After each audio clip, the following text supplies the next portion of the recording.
Hey everyone, welcome to Couch for It. We are. Oh my god, we did not hit record or sync. You know what, everyone? This audio is going to be possibly terrible. Who knows? We'll find out because we're just going to use the video audio. Okay. It's a loose night. I'm a little tipsy. I know Valana's a little tipsy. We didn't take notes. We just got drunk and watched a movie, which we're going to tell you about right now. Yes. But first, I Yeah. guess we should do introductions. I'm Drew Yeah. Tillman, probably.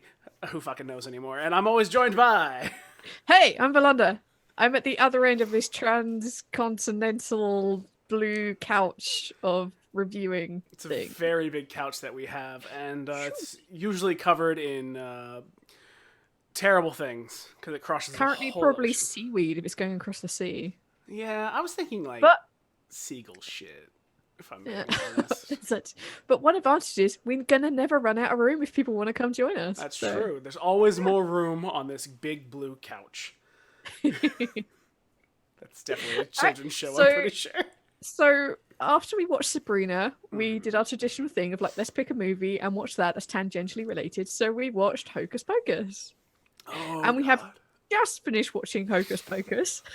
You know, until my computer decided to be There's cursed. no way I'm going to remember this tomorrow morning. Okay, let's talk about Hocus Pocus. So, Yes, it's it. first thoughts. Hocus Pocus is exactly how you write a subversive evil witches thing. Yes. They don't constantly talk about the dark bathroom and dark lunch and the dark infirmary and just putting unholy and dark in front of everything.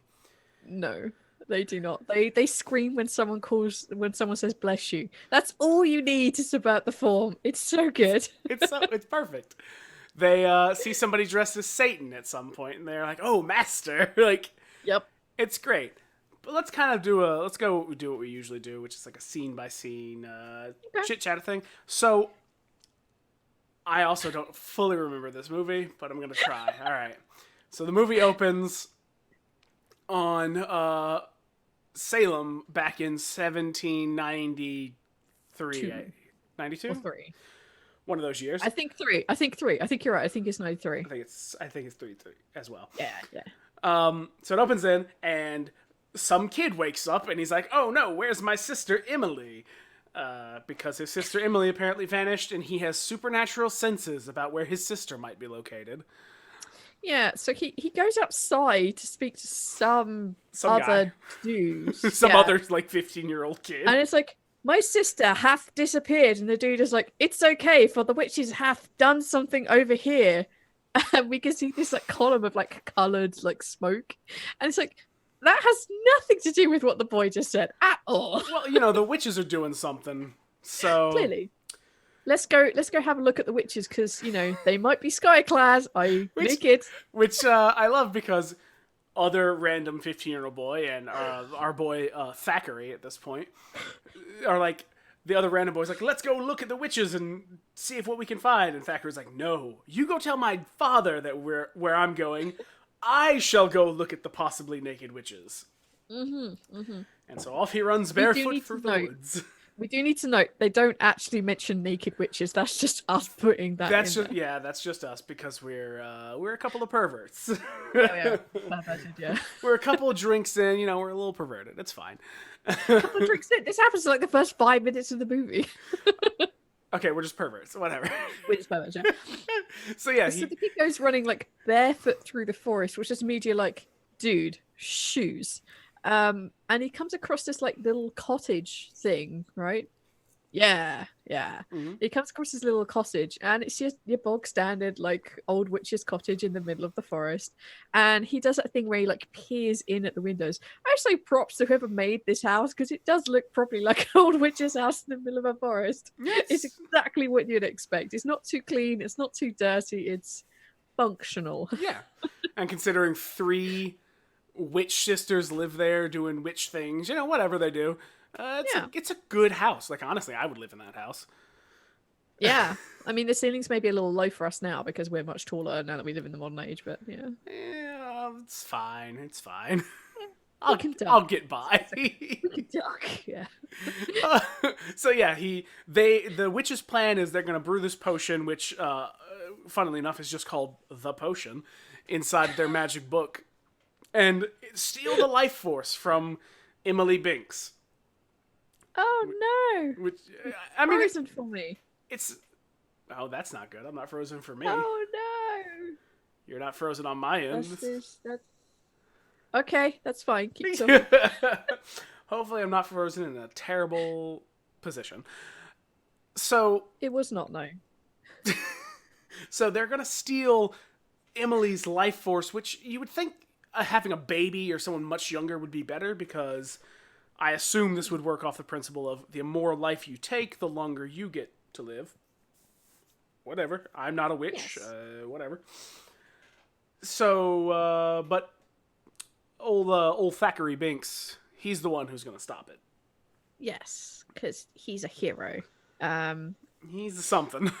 So the witches like get their book, which is like the Necronomicon like 0.2, the alpha version, and it has this little eye on it which keeps looking around, which I think is adorable. And it flicks open, and there's a bunch of like things written on there. I was watching it through Rabbit, through whatever Drew was watching it through. Yeah. And this was the point where like the internet started to fail a little bit, and we could see the bloopers. And one of the bloopers that like whatever your device was using was telling us about was like, apparently there are duplicate pages in here. They couldn't be bothered to write a bunch of different things in this book. Why would you write a bunch of things? You write 2 pages and photocopy them. Come on. Yeah, so yeah, that happened. So like she flicks through this book and she finds like the things to say and the things to throw in the potion, including a dead man's toe, which leads to one of the grossest things in this movie, which is the witch called Sarah, played by Sarah Jessica Parker. Yes. I think. And she just like starts sucking and eating on one of these like dead man toes. I'm like, oh, that's super gross. Yeah, that's a problem. But, Yeah. You know, whatever. You do you. That's, Sarah Sanders. If that's for you, okay. I'm not gonna lie, it's not for me. Please don't put my toes in your mouth. I'm uncomfortable with this. Well, I mean, would it matter if you were dead? Maybe if I'm dead. I just don't want you to do that, Drew. That's ever. fair. That's fair. I don't want to do it either. I'm just saying, would being dead change your opinion on it? No, that may make it worse. Anyway, so they Okay, make fine. this potion which involves a bunch of weird other like witchy type things, like the Eye of Newt. saliva of a salamander or newt or something. Yeah, you know, classic witch stuff. Classic witch stuff. Like they don't stray from the tropes, mainly because it's probably not a trope at this point, but they don't stray from the tropes because they're solid. They're solid gold at this point. And they make this like very fluorescent like green potion. And this poor like Puritan girl of like 7 years old or something sitting on this chair, and they feed this potion to her. But of course the brother is watching, and he's like, no, I will stop thou. And the witches stop the brother. Yeah, they turn the brother into a cat. Of course. Because why not, I guess. But in standard villain fashion, they also make him immortal. Yeah, so he can forever live through his guilt. Yeah, but as I said when we were watching this, stop making your enemies immortal. Yeah, I think I read this thing about like rules for being a villain, and one is like, don't make them immortal and don't tell them your plan. It's just like the track record as a whole says that making them immortal and telling them your plan are bad ideas. Don't do it. You will be a successful villain if you just kill them. And I get being petty and wanting revenge or whatever, but there are other ways to get it than making them immortal. I think sucking out the life of his little sister probably would have done the job. Probably. But yeah, he gets them caught. No, he stalls them long enough that the adults arrive, and they drag the Sanderson sisters out to hang them. My only problem with that is they have magic. Yeah, like Actual magic. It's not like the case of like, you know, the actual Salem witches where it was just some very unfortunate people who got accused of some nonsense. These people have real deadly magic. Yeah, and they proceed to just like, I will curse thee, and sing a song in which all the villagers like, no, don't listen to them, and the other one's like, thou shalt not listen, or something really dumb. The extra clearly didn't get the note that they were speaking in old-timey. Yes, yes. So yeah, at this point, I have to say the magic spell they were casting on the little girl in the chair did work. They were young and beautiful compared to the old crones that they were before. Which we see in the movie as a slight change of hair color. Yes, That's really about they it. do lose some wrinkles and they do lose some like grey face paint. Yeah. I think that's essentially it. Yeah. So the witches are hung. They kick out the barrels underneath them after the witches curse them, like under a full moon, on a Halloween. Someone lights the candle by a virgin will light a candle, and they shall live again. And I was like, that's oddly specific. Well, prophecy has to be very specific and yet very vague. It's probably Yeah. it's one of those very nuanced schools of magic, I assume. Yeah, but I would have just like, if you can curse someone to immortality, why not curse thyself? Because that's not how curses work, Rolanda. You Yeah, can't. but they literally cursed the boy to be a cat and immortal. Why can't they just curse each other? Like, I'm going to curse you to be immortal. Oh, yeah, that seems like a good idea. Why would they not do that? Because when you curse somebody, you have to hate them. I don't know. I don't have a reason. It's one of those things that doesn't make any logical sense. But it doesn't matter because they get hanged. They're over with. Whatever. We jump to a school where In modern day. in modern day where a woman. Sorry, 1993. We have to remember, Drew, this is over 20 years. This is over 25 years ago now, Drew. Oh, you're right. We are super old, my friend. Yeah. I bet there are people who may or may not be listening who aren't even that old. I had apprentices younger than this movie. That's well. Then that's one of the most depressing things I've heard. So yeah, we jump to 1993 in a school where a teacher is telling the story of the Sanderson sisters and finishes up by throwing a ribbon in some girl's face, and everyone laughs and has a good old time except for our main character, Max, who is just a downright fuckface. Yeah. So this kid is like a tie-dyed from LA, is now living in Salem, and immediately I hated this kid. It's just full of himself. And yeah.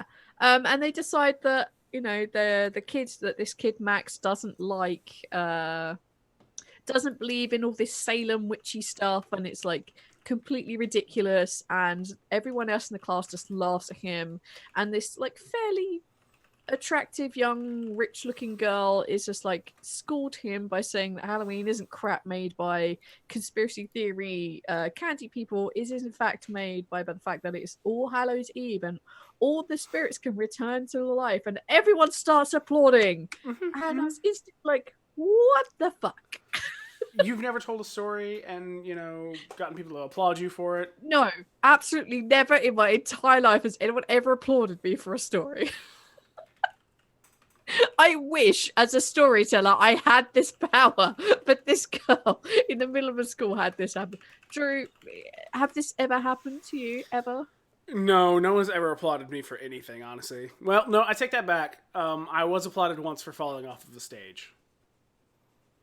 It was not a good applause. It did not make me feel good about my life or my decisions up to that point. You fell off a stage. Yeah, I fell off a stage. Were you inebriated? I was not. I tripped over a poorly managed cable. The cable just jumped up and tripped you into the audience. No, there's a longer story, but the result is I tripped on a cable, fell off a stage, and bruised my coccyx.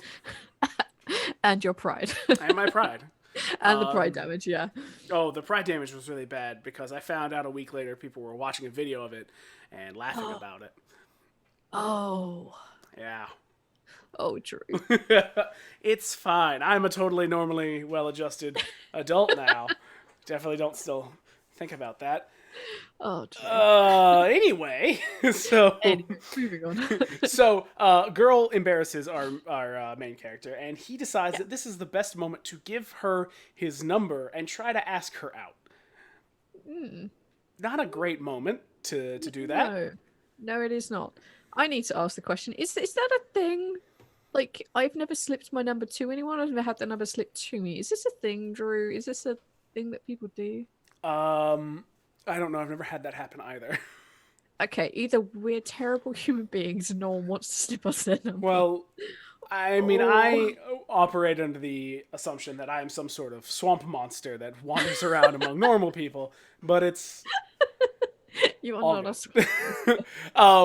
never had it happen. People talk about it. Whatever. But then the weird part happens, which is they leave school. He gets on his bike, and then Stalker follows Rich Pretty Girl for about a block. Yeah. And they have a little conversation, the specifically which I don't really remember. It doesn't matter what they said. Yeah, it doesn't really matter. And she gives him a piece of paper and he's like, well, hey, I've got her number. And it is in fact just his number given back to him. So he decides to go even more stalkerish and continue like chasing her, I think. He follows her for a minute, and then he goes off because he's going to go home. And I guess his idea of going home is, I'll ride through the graveyard, where we get to meet the two bullies of this movie. Oh my god, yeah. I don't remember one of their names. These people, one is Ice. One is Ice. Or Ernie. His name was Ernie. And the other is Jay. Yes. That's Jay and Ice. Jay and Ice. And they're fucking idiots. They're early 90s bully kids where it's just like...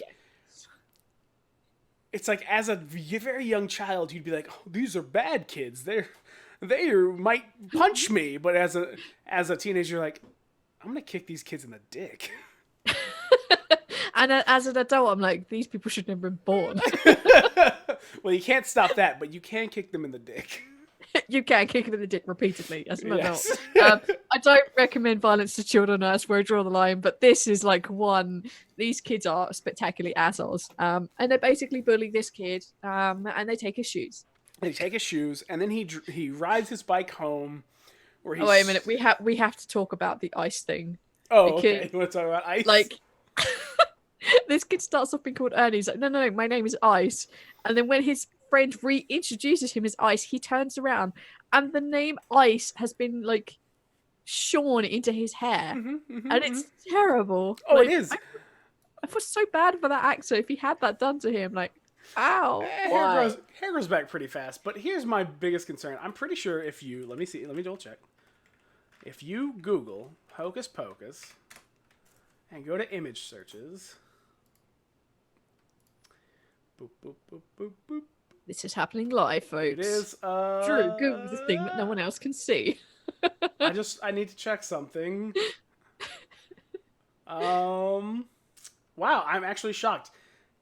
He is not on the first page of image results with ice cut into his hair. What a shocker. Despite the fact that it's one of the, like, memorable moments of this dumb movie. And also one of the dumbest. Oh, 100%. It's real stupid. Look, this entire film is pretty campy for its like humor and its physical effects and the way it's written, but this is definitely right up there, the level of like, what the F is this? But it's also the right kind of like campy bullshit, because you want to buy into it. You want to like go along for the ride of this particular movie, and it's good. It's really I buy stupid. into the premise of this movie, so I allow it. You like want to be part of this movie as it plays. Yes. So then he goes home and storms up to his room where his parents are just like, it must be a teenager thing. Yep. But he's not wearing any shoes. We leave that scene. And he goes into his room, which, by the way, in the fashion of early 90s kids movies and things, he has the coolest room you could have in a house. Yeah, like his house goes to the attic or to some balcony up the top of his house. I think it's supposed to be a widow's walk. I think his room leads up to a widow's walk. What the fuck is that, Drew? A widow's walk? Yeah. Okay, a widow's walk is very common in the like northeast of the United States in older houses, and it's basically a porch that the idea was that a lady could go up onto it and await her husband's return from the sea, watching for the boats. Right. I'm just telling you what it is, okay? I don't know anything. That's just what it is. Okay. So he has one of those. Yep, doesn't serve any actual purpose in this movie except for to cause problems. Yes. So he can go do like the running away teenage thing.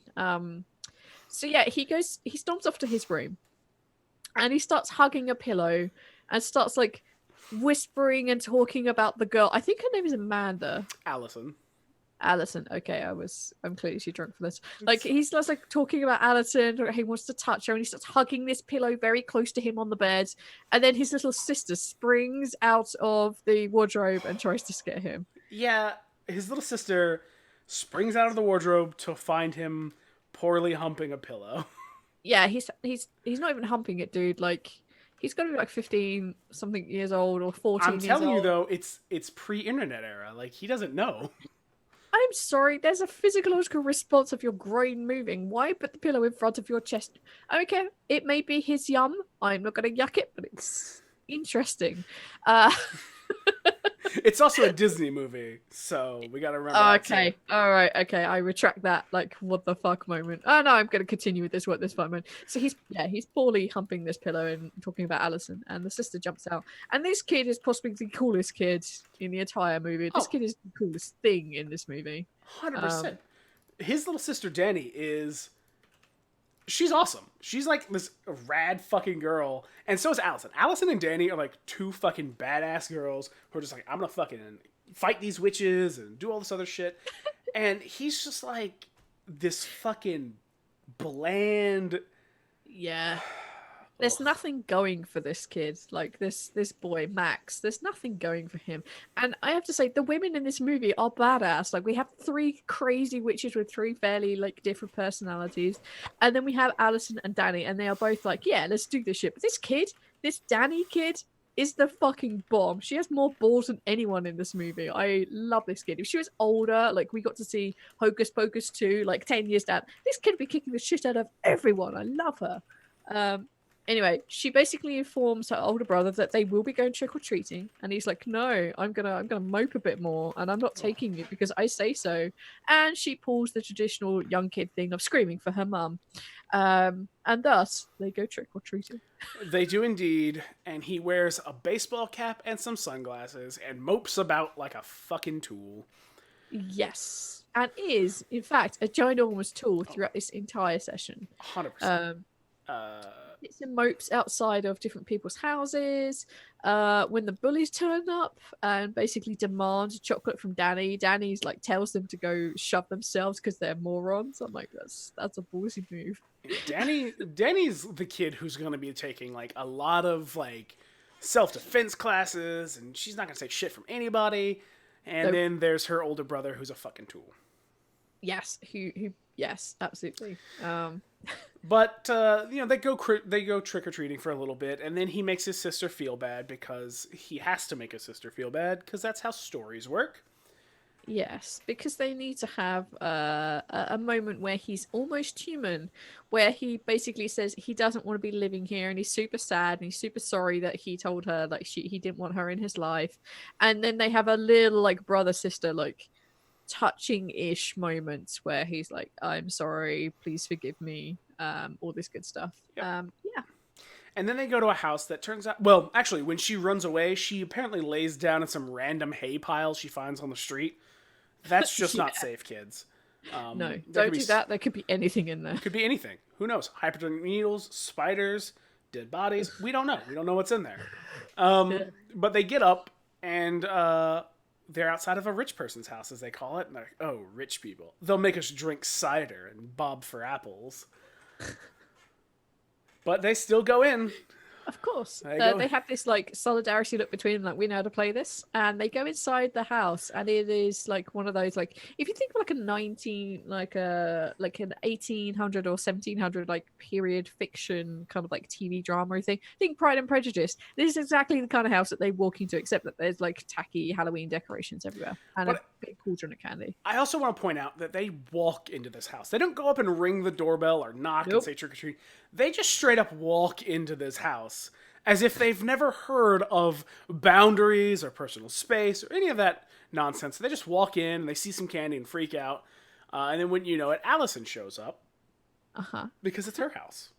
Of course. And she's obviously rich. Oh, yeah. So there's a short conversation that doesn't particularly matter here, except for the fact that Danny is a great wingman in the weirdest ways. Absolutely, like because she's that adorable, like you can't get angry at her for saying things like "my brother likes your boobs." In a Disney way, she can't say the word boobs or tits. Like she can say these things and get away with them, and like thusly, like the love interest or like the person they're gunning after, like we're like, oh, that's adorable, and I also know you like my body, and it's not creepy or weird. She is the perfect wingman, like she's spot on there. She really is. So they decide to go visit the Sanderson house, which I pointed out during the movie. There is no way in hell this house is still standing. They died in 1793, in a time when witches were feared. Nobody. 1693. You're right, 1693. Oh my God, that's even worse because they died in the height of like people being afraid of witches and shit. Nobody's watching after that house. But dude, we have like pubs older than in the UK. We have like but people are taking care of those things. Not always. It's a pub. Like they look after it just enough to stop like the rain coming in. Okay, but okay. Having grown up in the South of America, there are houses that have been abandoned for 20 years in a field, and they are fucking gone. Like the nature tears that shit down so fast. So a wooden house in the middle of a forest, sorry, it's dead inside 50 years. It's gone. Can't be wooden. I swear that's a stone house. It doesn't even matter. Trees will grow through that shit. Nature reclaim this crap. That house is a shell inside 20 years max. Especially with no upkeep being done, but whatever. So they go to this place, which also was a museum that was closed down because it was spooky. And apparently the merchandise was never taken out of Yeah, they left it there. So they go into this house after like back at like the posh house. They talk about like the spooky house and how her mum used to be like the museum runner, and like there's a black candle in there, and he's like, let's go there and make me a believer, which is the worst common line in the world. Like make me a believer in this crazy crap. And they go there, and yeah. The whole thing is covered in spider web and covered in like vines and stuff growing on the outside. And they walk in. There's got to be like 20 Zippo lighters in there, dude. Like, oh my God, it's a whole fucking rack full. Like, what the fuck? Yeah. And it's just left. Zippos are expensive. Yeah. I mean, they're not like the most expensive thing in the world, but they're expensive for a lighter. Yeah, they're not cheap. So yeah, so they've left all this like tacky crap behind, and there's clearly the cauldron, which was like their centerpiece, and the book is behind glass. I just say I love this book. This book looks. I do like the book. There's also a bunch of witches' brooms, which are labeled witches' brooms, hanging up. Yep. We need to note this right now. For the dumb stuff that comes up later. There's a lot of dumb things. But then after Allison gives them a short tour, they talk about the black flame candle and about how if a virgin lights it, it'll bring the witches back. And our hero, quote unquote, Max is like, let's light it. Blah. So he lights the candle, and never have I seen someone so fully be like, oh, that was dumb. Yeah, like it's clearly obvious that shit is going down because all the lights burn out and the candle, like the fake candles they have there, like burst out and stuff. And he's just like, oh no, like, uh-oh. A little bit more reaction would be good. Just a little bit. You done fucked up hard, kid. You done fucked up. Yeah. So we get a nice scene of the Sanderson sisters coming back into the house, And they're like, oh, I smell children. Oh, there's somebody here we can eat. And then Danny pops up and tries to trick them by claiming she's a witch. Yep. And that she lit the candle, and they're like, "Stay for dinner." She's like, "I'm not hungry. Stay for dinner." And then they basically pick her up and try to chuck her in the cauldron or something dumb. Something. Something along those lines. It doesn't work, though, because then Allison pops out and attacks them, and Max is like, I'll fight you. Max stands up and says, "No, not my sister," and then all hell breaks loose because they start like beating the witches, and the witches like throw Max up against the wall, and they're like, "Ha ha ha! My villainous ways, they are not gone because I've been dead for 300 years." Like it's very cheesy, very corny, and very funny. Yeah, it's honestly, how can I say this? It's very slapstick for like 10 minutes. Yes. Like real slapsticky for like 10 minutes. But it ends when a black cat leaps through the window and attacks one of the witches. Winnie. Yes, it attacks Winifred. Yep. And then one of them gets hit with a frying pan, and I did appreciate that. That is always a classic, classic bit. So Winnie gets attacked by a cat. The cat then stands on Max's chest and tells him to get the book and get out of here. And he's like, "Oh, you can talk."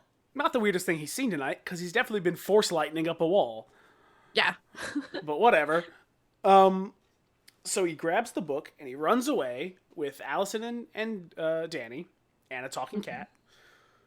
Well, before he does that, he decides to pretend that he's a very powerful sorcerer to buy his sister and the girl more time to escape. I assume, if not, it's just a really good piece of theatre, and he thought, I can get away with this. And he goes up to like the little balcony area where the witches we're told sleep, and he's like, "I am the greatest sorcerer ever, la la la la," and he lifts like the zipper lighter, lights it, and puts it underneath the sprinkler system, and claims that it's like death rain or something. The burning rain of death. That's the one. It's so cheesy, but it's so good. And the witches go for it. They like probably start shrieking and yelling and running away. And he basically grabs the books and then pisses off. And the witch is like, "It's just rain." And this is where I have to shout out to the dumb witches in this trio. And they're all pretty dumb, don't get me wrong. They start like licking the rain, like, yeah, it's refreshing. It's water. It's so refreshing. Yeah.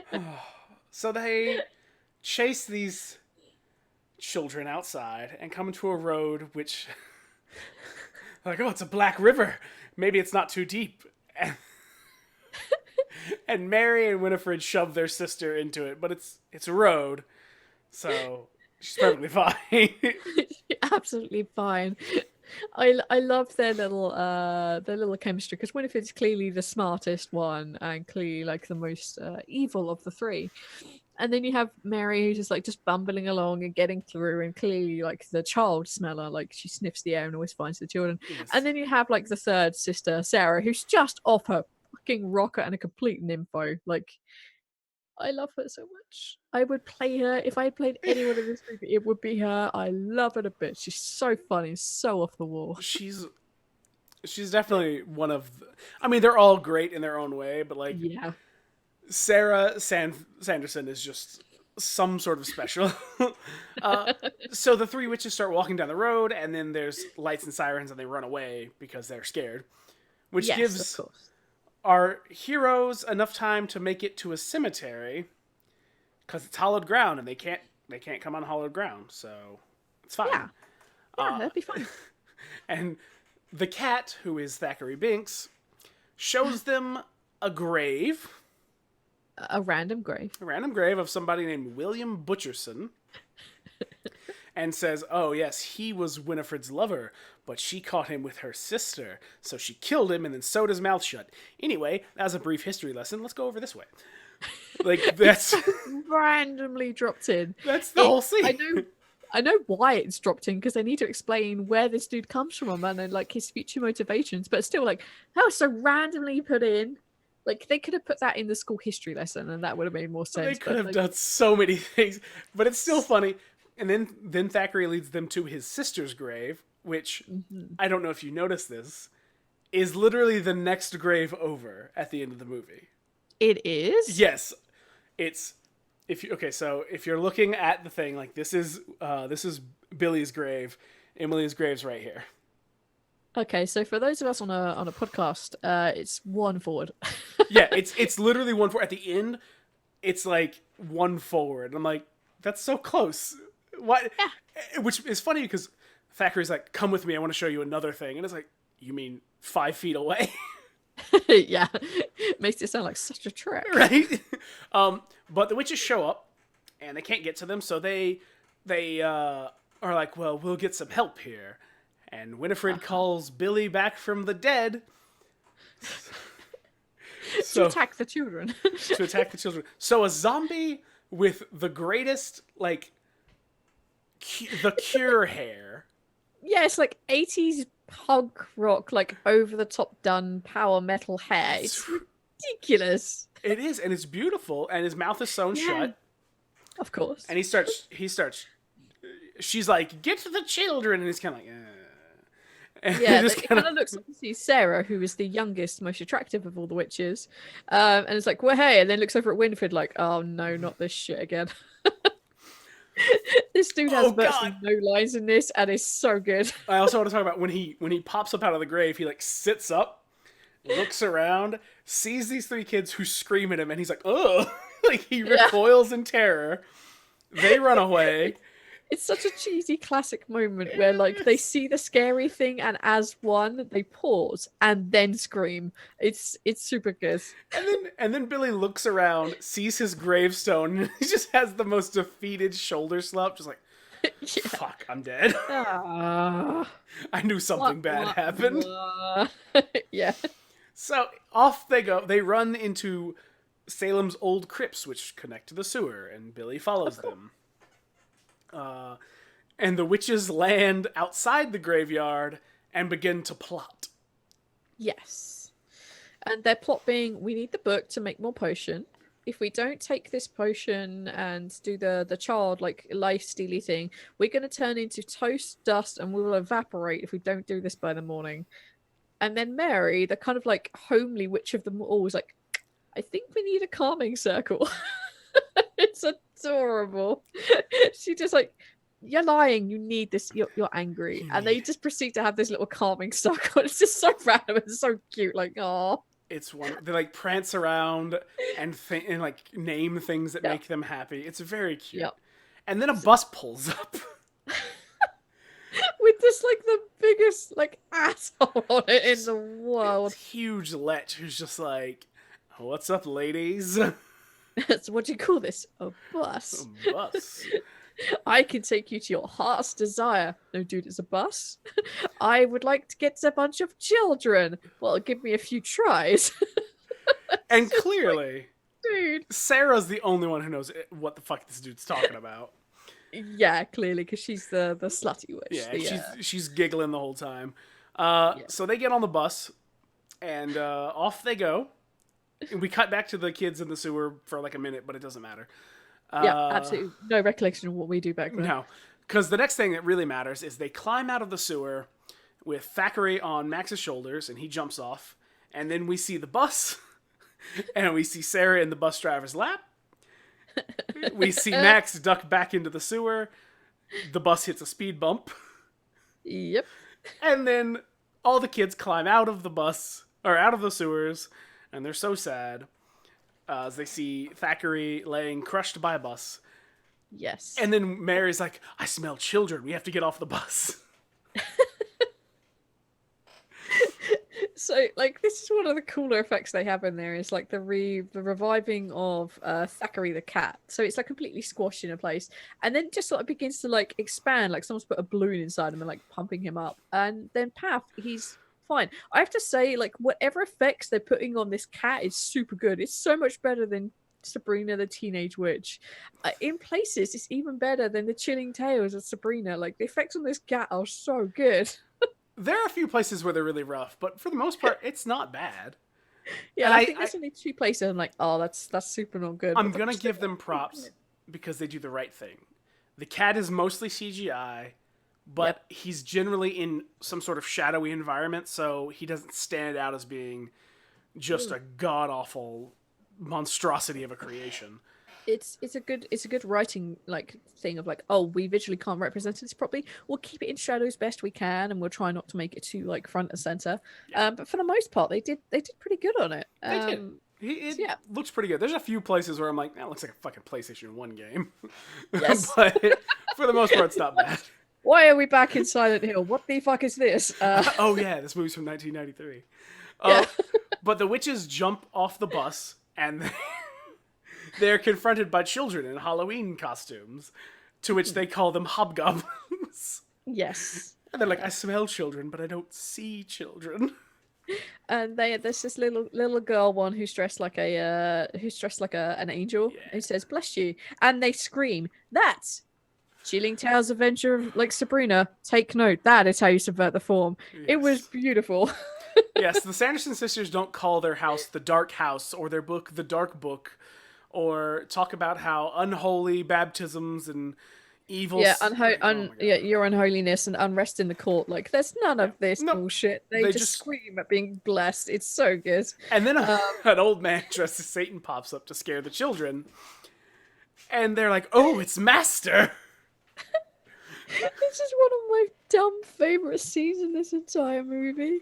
They go inside the house and he takes them to like meet the wife, the little woman, and their instant reaction is like, "Little woman must be tasty." And he produces this woman, and she's got curlers in there, like, he married Medusa. So good. It's so good. They're like, "Look at the snakes in her hair." This woman is like clearly very annoyed and angry and bitter, and she doesn't want to be involved in this Halloween shit. She just wants to put curlers in her hair and watch something on TV. Like, she's not asking too much, I don't think. I don't feel like it. But she storms upstairs, and Winifred finds the kitchen and says it's a torture chamber. Yes. Mary discovers TV. And Sarah is like, "Will you dance with me?" Which, of course, is where everything's going to go wrong, because of course, his wife comes back downstairs and sees him dancing with the slutty sister, and gets mad and kicks them all out. And when they won't go, she sicks her tiny lapdog on them. This tiny lapdog has like the Halloween costume with like little like horns on and like the little wings strapped to its tiny little. I mean, this thing is like a proper rat dog. Little terrier thing, and it chases them out of the house, and it's just like, what the fuck is this? It's beautiful and classic. Yeah. Let me see what I think. What if I remember what happens next? This is where my memory legitimately gets a little hazy. I think they go to find their parents next. Oh yes, they go to wherever like their parents are having this big party thing, involved with everyone else. Yeah, and everyone at this party is in some sort of costume. They're all adults. There's a dude in a newspaper suit.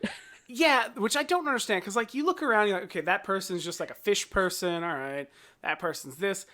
There's just a man in a newspaper suit. Yeah, and neither of us can place what the fuck that is. What the fuck is a newspaper suit? Yeah, like I don't understand. But he's there. If this movie were 2003, like 2003 was when it was set, I'd be like, oh, maybe he's supposed to be the death of printed media. But it's 1993. People still heavily rely on newspapers. Oh yeah. But yeah, this random dude is there, and they've got a band playing, and they're singing "I Put a Spell on You," which is like, it's not a bad rendition. It's not great, but it's not a bad rendition. Yeah, it's not terrible. And they go to this party and they try to explain to their parents what is going on, and clearly they sound insane. The little girl talks to her mum, and her mum's in this like Madonna-esque outfit, I guess. Yeah, she's supposed to be Madonna. She's dressed as Madonna with the, and we're talking about like Madonna with the cone bra. That version of Madonna. Yeah, that version. And the little girl talks to her mother holding like the cat. She's like, all these things that happen, and the cat talks. And the cat doesn't talk to back up her claim, so her mum clearly doesn't believe her, and I don't understand why the cat would not speak at this point. Like, Thackeray, come on, dude! Like, this kid is trying to plead for someone to pay attention to them. Like, come on, you got to help her out. Also, you'd think if it's been 300 years, you'd think that Thackeray would try to talk to an adult and like explain things at some point. Yeah, like someone at some point. But no. So then Max decides to jump on stage because he knows how to solve this, and he steals the microphone from the skeleton singer. Of course. And he's like, you all have to listen to me. The Sanderson sisters are back, and they're going to kill everybody, and they're over there. To which... And the spotlight moves onto them. Perfectly onto them, as if it had been choreographed. Yeah, it's as if, like, the guy, whoever's doing the following... Like, I've never been to one of these crappy little things and have someone directly on the spotlight. It's just a random spotlight that's moving around. I don't understand. Either way. So, anyway, the spotlight moves onto them because it's a perfect movie moment. And the witches start talking about random things and thanking them. And then they start singing I Put a Spell on You. And I have to say, this is one of the best versions I Put a Spell on You I've ever heard. It's definitely my favorite. Like, that song has been stuck in my head since I was a wee lad and watched this movie. Like, but a wee lad. Yeah. A wee lad. So they sing I Put a Spell on You, and the kids try to get people to stop listening to them. But, of course, that doesn't work. So the adults are all enchanted. Yep. And they're enchanted to dance forever until they die. Yep. So the kids run out to go do something else, and honestly, I can't think of what they do next. Like they do a thing and they try and hide from the witches, and the witches hunt them down, and the witches eventually come to them when they're nearby in an alley. And this is where we have like the most random, I'm going to drop this in for exposition and plot pointy thing in the entire world. We're at the back of a restaurant, and it's a guy who has named the lobsters in a tank for a restaurant, the horrible ones that like bore them alive. But it's outside in the fucking like goddamn alleyway. In just an open alleyway that anyone could walk down. And there's this broken cooker there, and they're hiding, and the girl like falls against the door in the front of the oven, and she's like, I've got it. I've got a plan. This entire scene is just there for them to have that idea. Yeah. Because then it cuts to the Sanderson sisters. I keep wanting to say Sanford, but that's another thing. It's not Stepford. No. So it cuts to them running up to a school, and they're like, what is it? It's a prison for children. That's like that. We had comments of like, yeah, that was school. That was school for me at least. And then they go inside, and for some unknown reason, Max is yelling on the PA system. Of course. Doing some sort of, like, Good Morning Vietnam bit, but not well. Yeah, not well. I'm not entirely sure why this was in here, like, at all. Who knows? But then they hear a voice coming from somewhere. They run around this corner and run into a giant, room-sized kiln. As one does, because they believe they're going to the library. I don't understand why. I mean, libraries can't have changed that much in 300 years, surely. Like, you go to a library, you shut the fuck up. Not like, only that, I don't think you need a kiln that big at all. Ever. Well, I don't know, because we had a fairly big kiln at my school. Was it big enough for 3 women to walk into and have more than enough room to also dance around inside of it? Do you know what? No, that would have been a hazard. That's the size kiln you'd have if you were firing, like, a full-size, like, life-size statue. Which, yeah. It's a bunch of high school students. You know they're making fucking clay dicks and shit. Nobody fucking cares. Hey, we were classy at my school, okay? Oh, you're right. You made clay... You made clay phalluses and boobs. Yes, phalluses. Use the correct terminology. Sheesh. Memories. My God. Memories. Yes, for English, we don't use such coarse language. Oh, of course not. So they lock the door, start up the kiln, and they're like, yeah, we've killed the witches. Do you know what? Not a bad assumption. Not terrible, but also, they didn't stay to find out. No. Whatever. They were just like, to be fair, like, I understand it. Like, you set fire to a thing and you hear them screaming and you watch them disappear. You would assume that they're dead. That they're dead, yeah. Like, I get that. It's like, that's a well worked out assuming. But when that happened, I was like, I swear there's another half hour of this movie. This can't be the end. This is so anticlimactic. Well, the worst part about it is these witches already came back from the dead. So assuming they're dead because of that, that's kind of on you. So then we have to have a celebration scene where Thackeray's like, well, I have to go back to the woods now and be forever alone. And they're like... And then Danny's like, no, I will look after you forever, and my children and my children's children. We will look after you and you will become a happy house cat. And she falls asleep, like, stroking him, and he's like purring. It's like, that's genuinely adorable and It's kind of moving. Like, so oh, I mean, shit for the cat, but yeah. well, also my favorite part is this scene right here is only so they can have a time jump in the movie itself, because all three of Yes. the kids fall asleep. I'm not counting Thackeray as a kid because he's a cat. Whatever. Yeah, he's a cat. A kitten. No, he's a cat.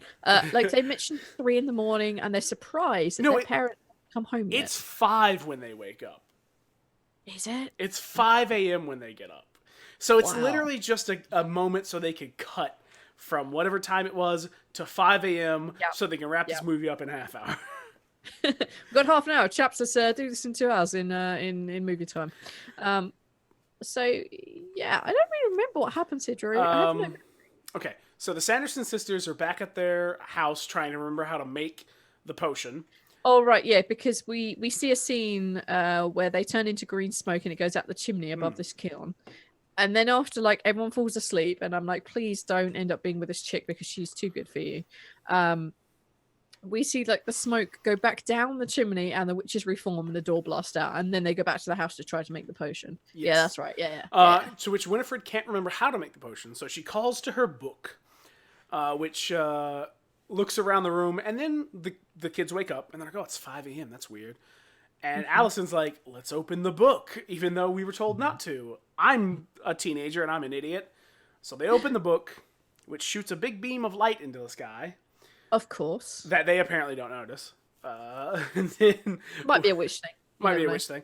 But then Winifred, being melodramatic, be like, "Oh, Mary, take me to the window so I can say goodbye." So I can say goodbye to this cruel, cruel world. And she looks out the window and sees the big shaft, like red light. She's like, the children have been foolish. So they're like, "We fly!" And Mary's like, What are we going to fly on?"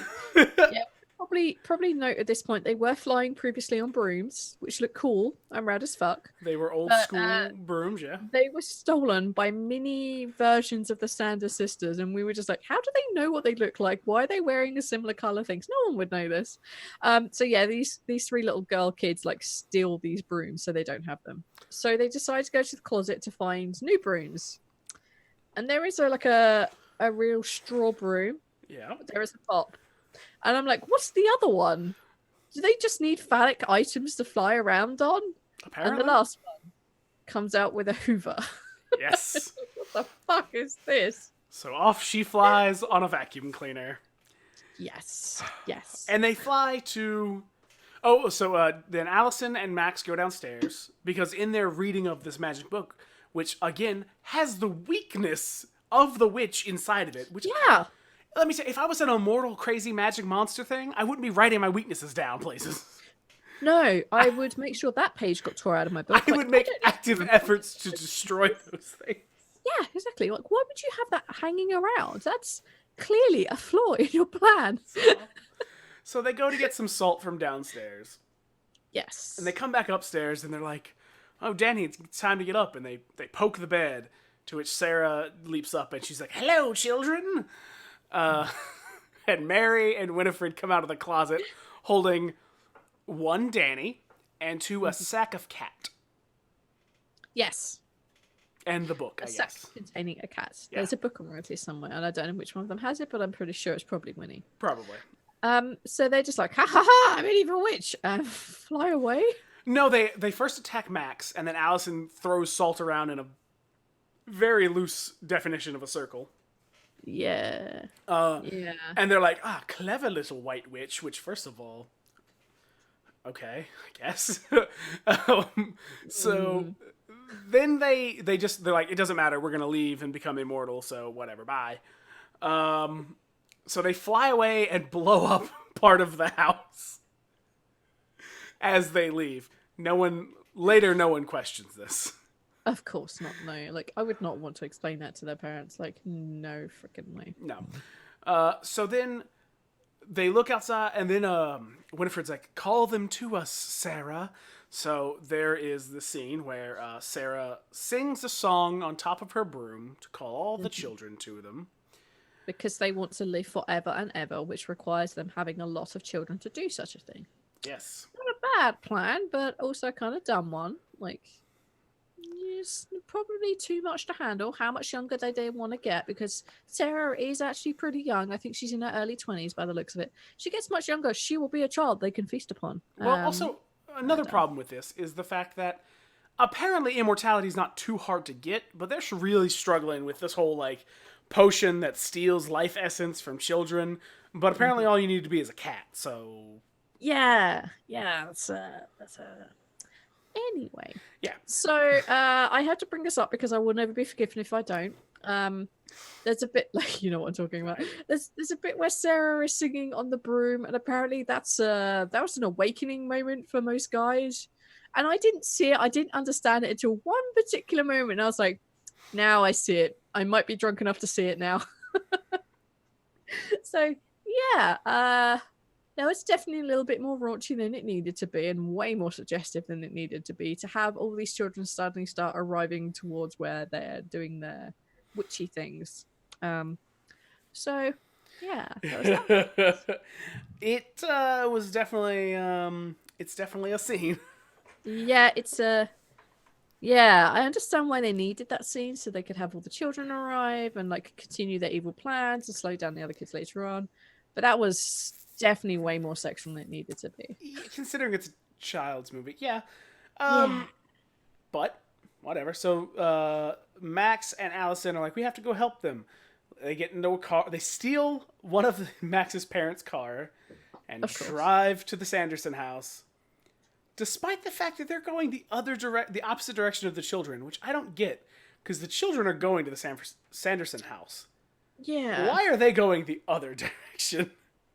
Maybe the road doesn't lead that way directly. Yeah, but the kids are walking on the road. Maybe they can walk through the woods at some point. I don't know, Drew. I don't think I can help this. I honestly think it's just because they wanted a scene. They wanted a shot that honestly doesn't make any sense once you think about it. But it doesn't matter. Yes. They go to the Sanderson house. Max bursts in at the last moment because there's got to have that dramatic point of somebody coming in. Of course, yeah. Like, he went to the hero school of bursting through doors. Yes. You got to have someone who bursts in at the last second and is, wait, no! I object to this marriage. Oh, wait, wrong thing. Sorry. And he says he knows something that the witches don't, which is daylight savings time. And they're very confused by that because they don't know what that is. Uh-huh. When suddenly a bright red light shines through the window and they're like, oh no, we're dying. And he frees his little sister. He grabs her and they start running outside. Yep. And she's like, I want to see them turn to dust. And that is a very valid, smart plan. This kid is on the fucking ball. But then she realizes that it's just a long con because Allison is just in the truck of the car. She just has the lights on. Like, that's literally all they're doing to con them. Like, good con. But yeah, they probably should watch to see these witches turn to dust. It can't be that long till sunrise, surely. Anyway. Yeah, you would think that. So they all get... And also Allison's whistling very badly. She can't whistle, apparently. Yeah, apparently not. Like, come on, come on. So they get in the car and speed away. And they're like, oh, are they following us? Well, of course not. And then Winnie pulls up alongside him on a broom and says, pull over, I need to see your learner's permit. And which my immediate response when we were watching it was, there's no way she'd know about that. This clearly can't be a thing. But it was funny. And then it's like, you're under arrest. Like, clearly she also wouldn't. Like, no. Okay, well, here's the thing. I also want to point out that when they came back from being smoke after they were burned, they were then speaking flawless French for a few seconds. They were? Yes. Now, granted, it was just like introductory French of just being like, where's the book? I need my book. But it was still, they were speaking French. That's amazing. I did not notice that. I was pouring myself new drinks at certain points through the movie, so maybe I missed it because of that. So they get away, or they think they do, and they run back to the same graveyard they started in. Which makes sense because, you know, you want to make sure you're safe. And if hallowed ground is the place to go to a graveyard. That's pretty hallow. Which... And why you wouldn't go into a church, I don't know. I don't know either. But they go inside, and Danny and Allison are running away when Billy grabs Max. And you're like, oh no, the zombie has Max. And Max has a pocket knife out. Like, dude, it's a zombie. Like, I don't think your pocket knife is going to do anything for it. It's not gonna get through his skull. No, But no, no. it does serve a great, like, It Chekhov's does. gun moment of he grabs Max around, like, the neck, takes the knife from him, and Winifred's like, kill him, but bring me the little girl. And he cuts the thread that's sealing his mouth shut, and he's like, winch! And that's when we realize Billy hasn't been trying to kill these kids all along. He wants to talk to them. Just like, hey. He wants them to help him. And he just basically shits on Winifred. He's like, Trump, fuck you. And then as Winifred's like, I'll kill you. And he's like, whatever. And like gently shoves Max in the direction of his friends. And they all both walk off together. Which I love. Like the zombie because he's just like, hey, what's up? I'm here. Yeah.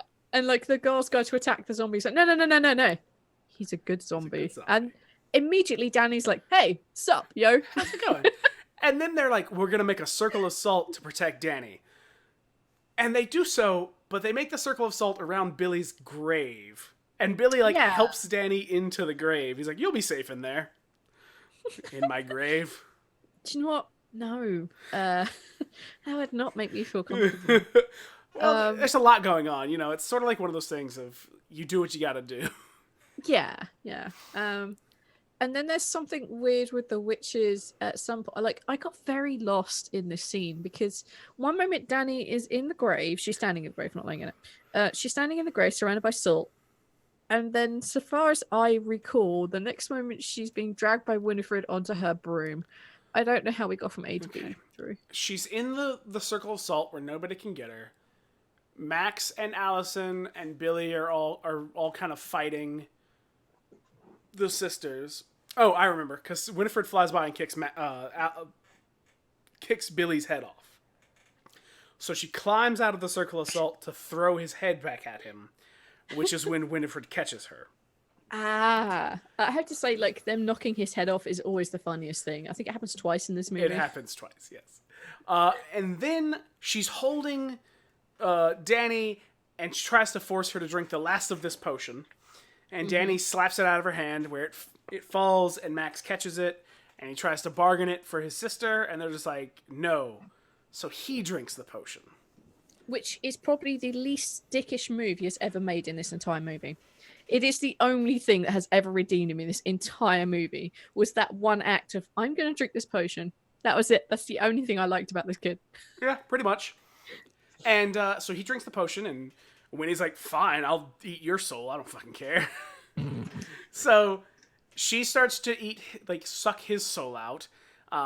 Mary is flying towards them on her vacuum, and the others grab the cord that's dangling for reasons unknown. Plot points. Plot point. Sarah goes to help Mary, and just as the sun crests the horizon, they let go of the cord, which flings both of the sisters up into the sky, and knocks Winifred off her broom, so her and Max fall into the graveyard. Yes. And here's a moment where they break their internal consistency. Yes. So she's standing on the ground, on hallowed ground, which they're not supposed to be able to be on, and she's draining the life force from Max. It's like, she's not supposed to be here. Not supposed to be standing on this ground, and she's still draining life from Max. Like, that makes no sense according to what they set up. But the sun touches her, and she glows for a minute, and then turns into probably the worst rendition of a statue of her ever. It's not a very good statue. Yeah. It's weird, and it's like there's no reason why she turned into a statue at this point. Especially because her sisters don't turn into statues. They just turn into colored glitter.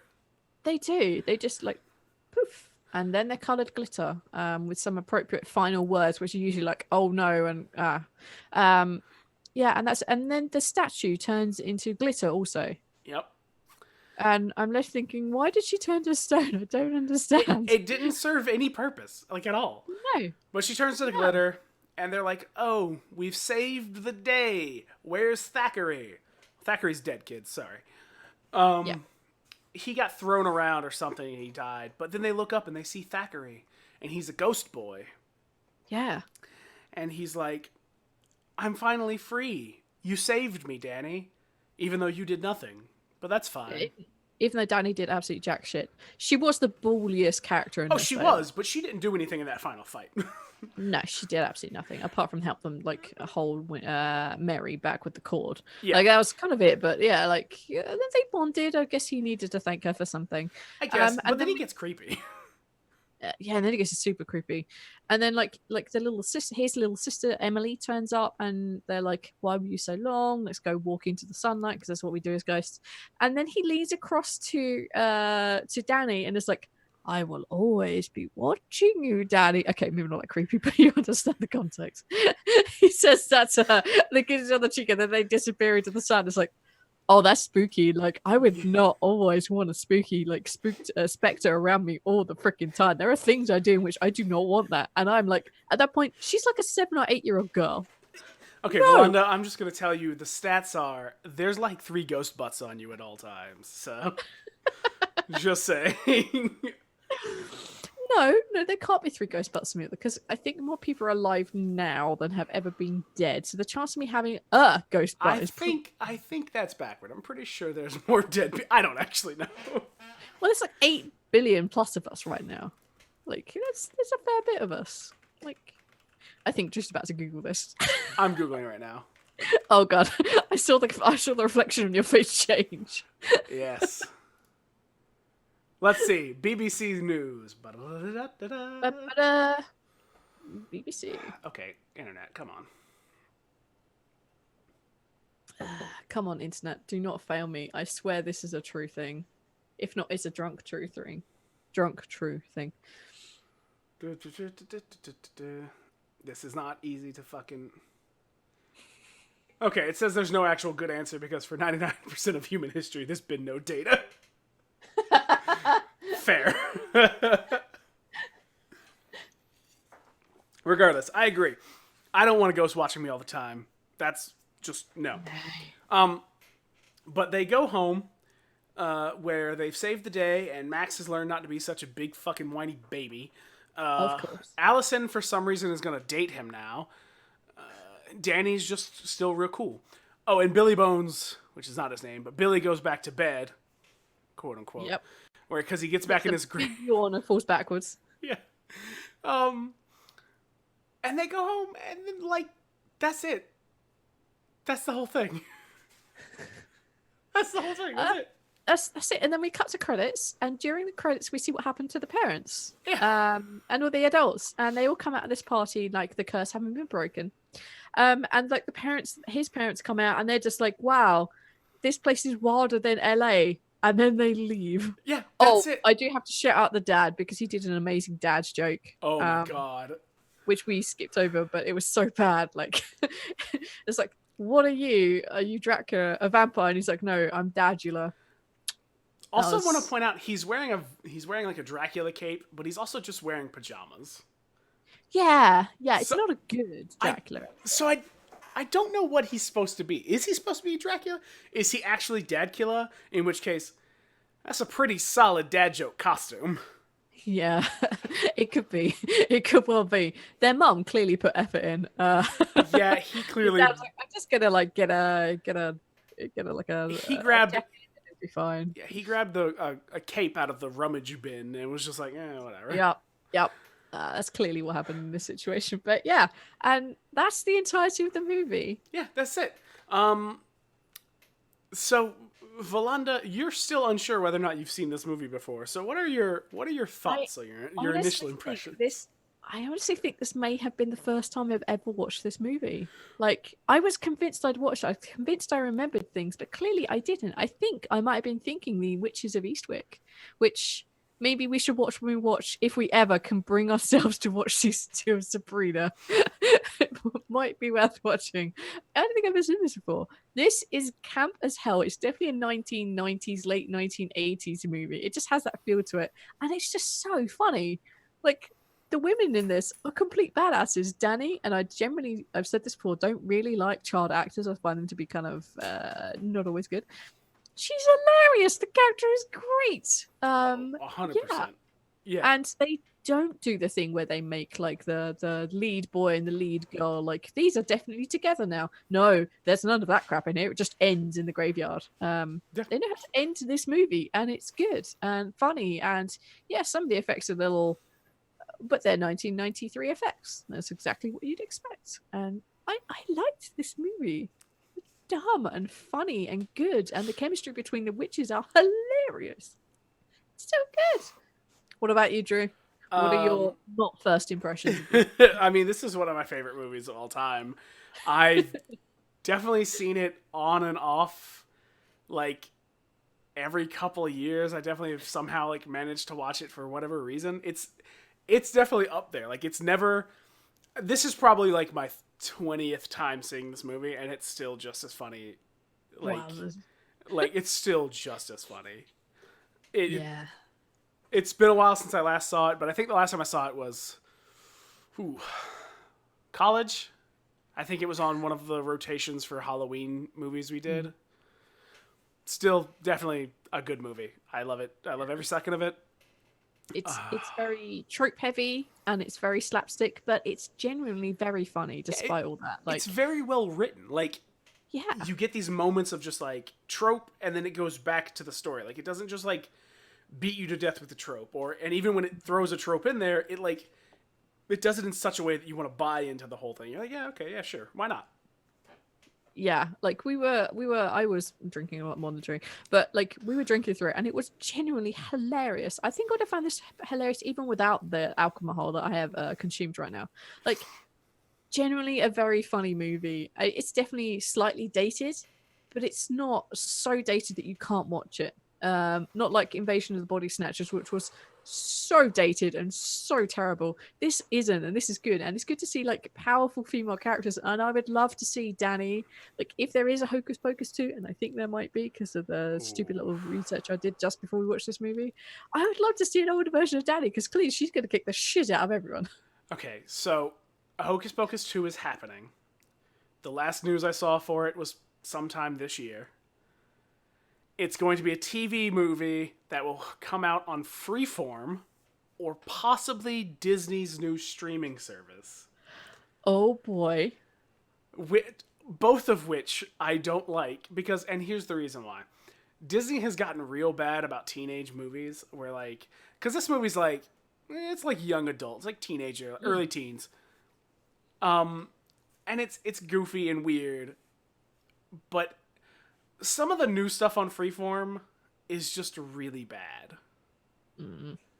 Like, I mean, clearly I'm not the target market anymore because Clearly we're not young teens anymore, Drew. no, I just want to climb into a fucking grave and go to sleep. But I don't know. I've seen bits and pieces of it. I'm like, this is just bad writing. Like overall, Yeah. like stop treating teens as if they're the dumbest people in the world, please. No, don't do that. That's where all your rad mass money comes from. People don't treat them like idiots. Yeah. Oh boy. So, Well, if it comes up, we'll have to watch it. But yeah. I mean, yeah, we'll have to watch it. I feel like it's only fair.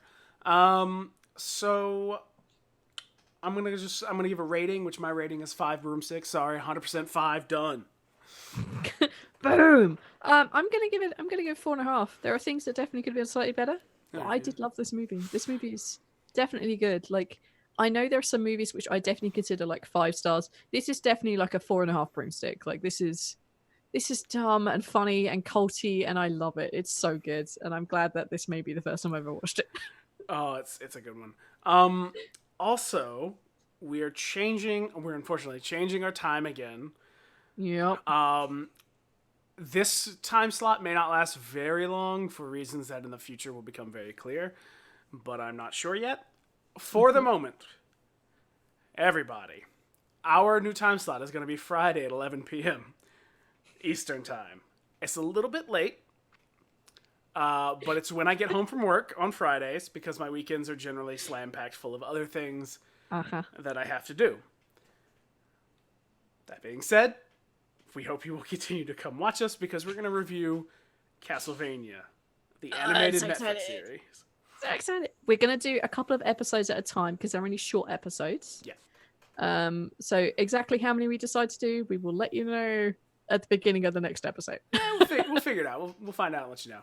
We'll find a Also, happy medium. as another note, Valanda, if we ever wanted to, in the near future, we could watch Treasure Planet and Muppet Treasure Island back to back and talk about those. It's the same story, very different tellings. Double feature. Yes. I was just thinking about that. I was like, man, I would do a double feature of those two. I think, I think Treasure Island would work really well after season 2 of Lost in Space. Because Lost in Space basically is the Robinson Crusoe episode. Okay, yeah. All right, so... We do, however, have to watch season 2 of Lost in Space. Yeah, that just sunk in. I know. If we can survive season 2 of Lost in Space, we could have a double feature of Treasure Planet and Muppet Treasure Island, and talk about. We can compare those to the obviously horrendous Lost in Space. We'll have something good to look forward to after 10 weeks. Oh my. Yeah, this new time slot though will probably last 3-ish months. And then my life is going to be upheaved, and then we'll figure out a new time slot. Yep, we will. We are continually evolving when this slot works for us both. Yes. As you may have realized, we are taking this podcast really fucking chill. Yes. Because we both have lives. We have lives. We have other podcasts that are going on. Yes, we do. This is our... Valanda and I want to hang out for a couple hours every week. Yeah, and just have a chance to chill, hang out, chat off and on cam. Like, this is our time when we just get to chill the fuck out. And occasionally, yeah, our time slots will change. And we do apologize to that, but we have lives. Yeah. But you'll always be able to find us on YouTube. Absolutely. And there is the podcast form of this that you can hear when it goes up, usually every Friday. Usually when I get it, and usually when I remember. So somewhere between Friday and Monday. Somewhere between Friday and Monday. Yeah. It's great. We're all very happy, and it's an amazing thing that we're here. But I think that's it for us this week. Yeah, I think that's probably it. All right. You want to take us out? Yeah. Hey, I'm Valanda. You can find me on Twitter at Volley_Lunda. You can find the newest episode 69, ching ching ching, of TRD comes out tomorrow before the big fight, and I'm super excited, and it's good, and I enjoy it. And at some point, either this week or next week, the next episode of Dark Dice is coming out, so I'm super excited for that. And yeah, I think that's all the things that are coming out this week. Yeah, I think that's probably it. So that's me done. It's awesome. You can find me on Twitter because that's all that's currently going on. You can find me at cyber_Sasquatch. There are plans again in the future for me to do other things. Taking Initiative will be back very soon, where I will be playing a lovable new character that will probably die in 3 weeks, and I'll have to come up with something new on the fly. Of course. I expect nothing less. Where I will do an accent very poorly and probably offend somebody, for which I apologize. Scouser, man. I don't know what that is. Do you know how the Beatles talk? Calm down, calm down. Go listen to the Beatles talking. That's a Scouse accent, man. It's so good. Okay, if I did, I would definitely offend some people with that. I felt like I was walking a line with Ferguson's accent. Scouse is unfortunately that bit literally just between Irish, Welsh, and Scottish. So Scouse is right in there, my dude. Oh, all right. Well, we'll see about that in the future. But yeah, tune in. And then I have other things coming up this year. Hopefully they will be starting in a couple of months, and I'll actually have something to brag about. Yeah. But with that being said, it's time for me to go pass out because I got to go to work in the morning, and I don't know what Valanda has to do. It's definitely morning for her. Oh, it's definitely morning right now. Time zones, they are a pain in the ass. Pain in the butt. Thank you for joining us, everybody. We'll be back in a... Wait, are we going to start this Friday? Or are we going to start next Friday? I don't know. TBD. Okay, so possibly starting this Friday, maybe next Friday. Keep an eye out on the Couch Twitter. We love you all. Bye! Thank you for bearing with me. Bye!